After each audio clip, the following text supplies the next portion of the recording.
السلام علیکم دوستو، 10 محرم سوموار کا دن تھا۔ دودھانی نامی گاؤں میں ایک بڑا سا میلہ لگا ہوا ہے اور گاؤں کے سارے لوگ تعزیے کے ساتھ میلے کی طرف چل رہے ہیں۔ ساتھ میں ڈی جے بھی ہے جس میں کبھی قوالی، کبھی گانا اور کبھی دوسرے سانگ بجایا جا رہا ہے۔ کسی کے ہاتھ میں ڈھول ہے، کسی کے ہاتھ میں تاشا ہے، کسی کے ہاتھ میں پیپی ہے اور پیچھے آدمیوں کی ایک بڑی جماعت ہے جو ساتھ میں خرامہ خرامہ چل رہی ہے اور یا حسین کا نعرہ لگایا جا رہا ہے۔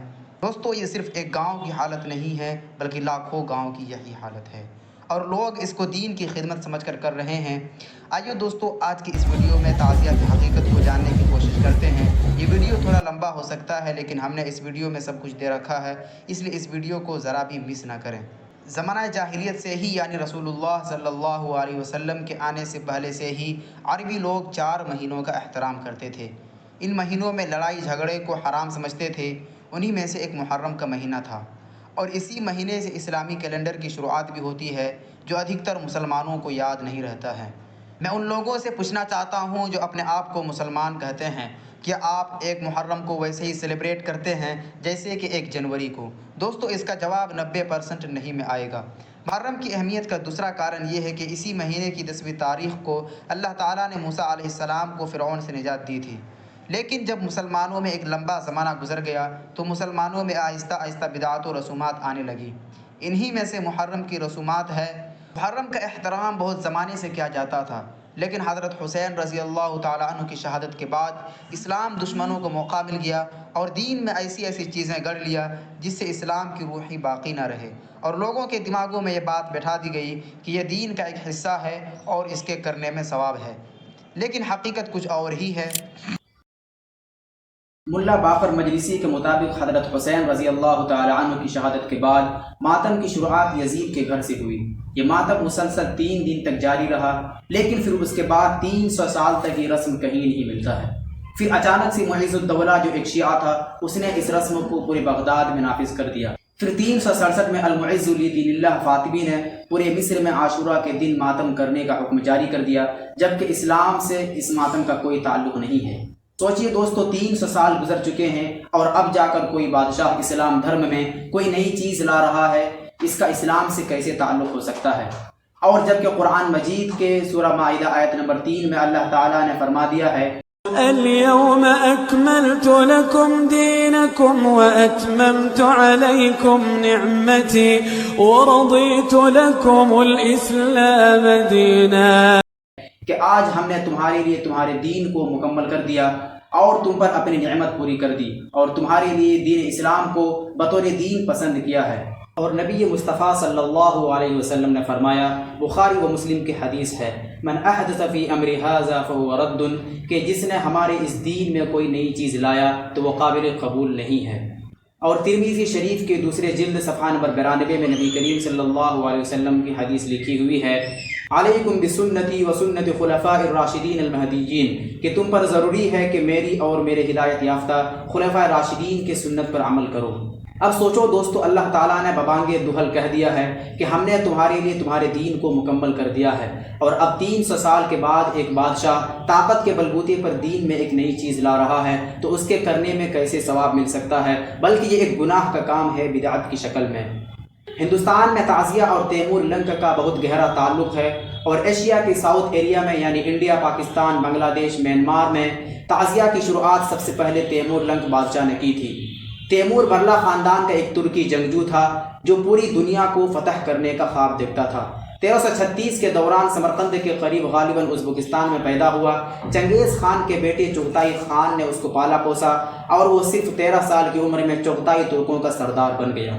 ایران، افغانستان، میسوپوٹامیہ اور روس کے کچھ حصے کو جیتتے ہوئے تیمور 1998 میں ہندوستان پہنچا اور دہلی میں محمد تغلق سے جنگ کر کے اپنا ٹھکانہ بنایا اور یہیں سے اس نے خود کو شہنشاہ کا لقب دیا۔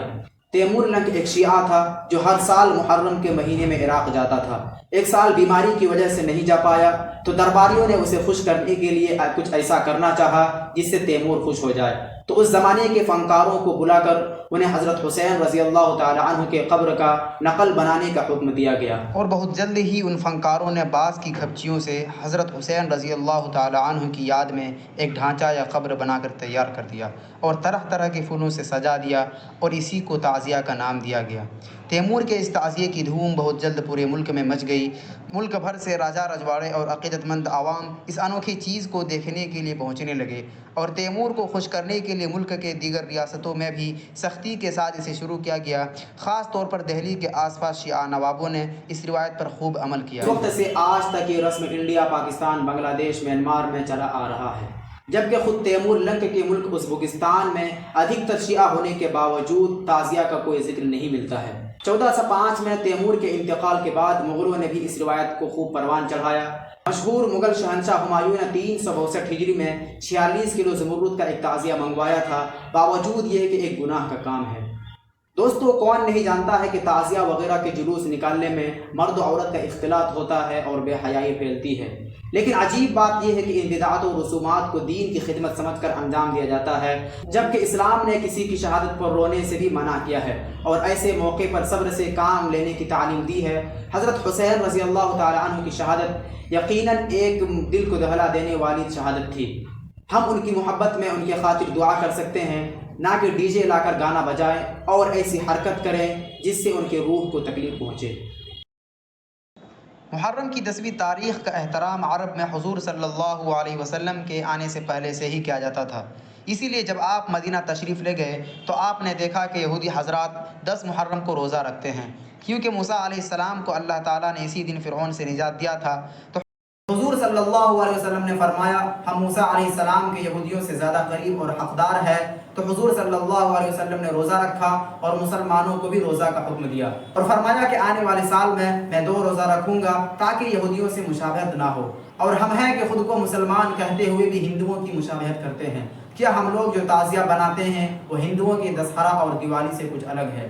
جس طرح وہ لوگ مورتیاں بنا کر پوجتے ہیں اور ہر جگہ لے کر گھومتے ہیں، پھر اسے دریا میں ڈال دیتے ہیں، ٹھیک اسی طرح ہم لوگ تعزیہ بناتے ہیں، اس کے آگے منتیں اور نیاز پیش کرتے ہیں، پھر اس کو جلوس میں نکالتے ہیں اور کربلا کے گہرے کنویں میں دفن کر دیتے ہیں۔ بہرحال یہ بت پرستی کا دوسرا رخ ہے، تو کسی بھی مسلمان کے لیے تعزیہ داری جائز نہیں ہے اور نہ ہی دیکھنے کے لیے جانا جائز ہے۔ ہاں، مگر نبی پاک صلی اللہ علیہ وسلم نے محرم کے 10ویں تاریخ کو روزہ رکھا ہے اور مسلمانوں کو بھی روزہ رکھنے کا حکم دیا ہے۔ مسلم شریف میں حضرت ابو ہریرہ رضی اللہ تعالی عنہ کی روایت ہے کہ رسول اللہ صلی اللہ علیہ وسلم نے فرمایا کہ رمضان کے بعد بہترین روزہ محرم کا روزہ ہے اور فرض نماز کے بعد بہترین نماز تہجد کی نماز ہے۔ پھر کچھ لوگ کہتے ہیں کہ آج مسلمان ذلیل و خوار کیوں ہیں؟ اسی لیے کہ ہم نے اسلامی تعلیمات کو چھوڑ دیا ہے اور ایسی بری رسومات میں مبتلا ہو گئے ہیں جن کا اسلامی روح سے کوئی تعلق نہیں ہے۔ تو ضرورت اس بات کی ہے کہ ہم 9، 10 یا 10، 11 محرم کو روزہ رکھیں اور دوسروں کو بھی روزہ رکھنے کو کہیں اور اپنی سماجی زندگی میں اسلامی قانون کو لاگو کریں۔